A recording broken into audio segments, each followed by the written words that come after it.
You know, fashion has changed a lot over the last 12 years, particularly urban fashion. When these brands were first born, they were born off the enthusiasm and excitement of hip-hop music and hip-hop culture. That culture has transcended its original boundaries. I think now it's much wider. Like anything else, once it gets wide, once it gets bigger than, you know, the definition of urban when it first started, now you have to be very elastic.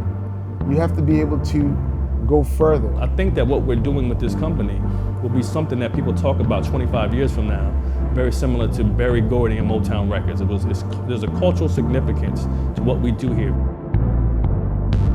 Rocawear. Oh man, I can go back probably 7th grade when I got my first Rocawear jacket. I think it was like a bomber coat.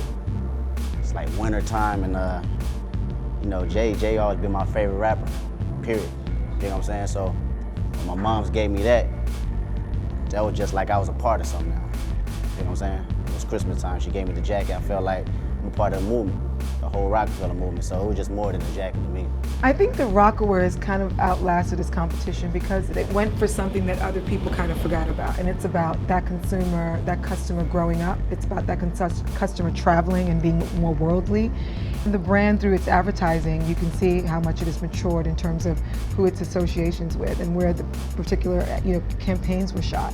They were in Africa. They were, you know, they were in boats in Beijing. I mean, they were everywhere that, you know, young people dream to kind of go and experience in life. I think something that Rocawear has done was a great investment was when they shot a campaign and it had Victoria Beckham and I think Mario Testino shot it. It was Naomi Campbell. It was this whole big thing and spread, and they bought ads in Vogue. And it was like, wow, that's fashion forward. Everybody loved seeing it and had an instant reaction to it because it was like, wow, Victoria Beckham's down with Rocawear, that's hot. So it was actually surprising, so you felt it. It actually showed how far this thing had gone, how much the culture has penetrated different universes. And I think that put them in another realm of fashion to be taken seriously. I'm here in Aspen. I got here to be in Rocawear again, my 3rd time. I feel really blessed.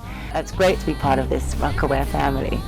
I think it's really blurred the lines. I think people's understanding of urban is still stuck in an old school train of thought. However, it's evolved to something much bigger than that. I mean, I would argue that Nike is probably one of the most urban brands in the world, but people don't think of it that way because in their minds, you know, urban means, you know, Sean John and Fat Farm and Rocawear, when quite honestly, like I said, you know, Levi's and Nike and even Polo to a certain extent are extremely urban. I think urban wear had to become a little bit more sophisticated because the customer became more sophisticated. I mean, even this brand from inception was about the urban lifestyle, the urban culture. And I think that consumer has truly grown up. The challenges then were really to just, you know, to no longer rest on the laurels of people being excited about hip hop music, but turn it into a company that had great executives, that had great design, that had great fabrication. The design of the clothing, it went to a much more refined fit. They did a much better job at making jeans than everybody else at a time when the jeans business was a big part of urban fashion. That gave them, being on top of trend and being on top of design also gave them the added ammunition to stay in the game much longer than the other guys. I think you fast forward, now it's a much bigger dilemma. I think the dilemma now has shifted to sort of something that we created ourselves because, you know, Jay and Kanye and Wayne and all these guys talk about all these different things, Louis Vuitton and Gucci and Prada, and they see them on the blogs and they see them in Us Weekly, they see them all over the world consuming these different types of brands. Now, in their minds, these brands that were created for them are no longer relevant to them. Particularly in urban fashion, it went from going head to toe in one brand to wearing much different brands, even brands that are not necessarily designed for that urban consumer. These brands, I wouldn't go as far as to say that they don't want us buying those brands, but they don't care about us they don't try to reach us. You don't see Louis Vuitton advertising in any of the media outlets that we frequent. So they're not coming after this customer, we're going after them.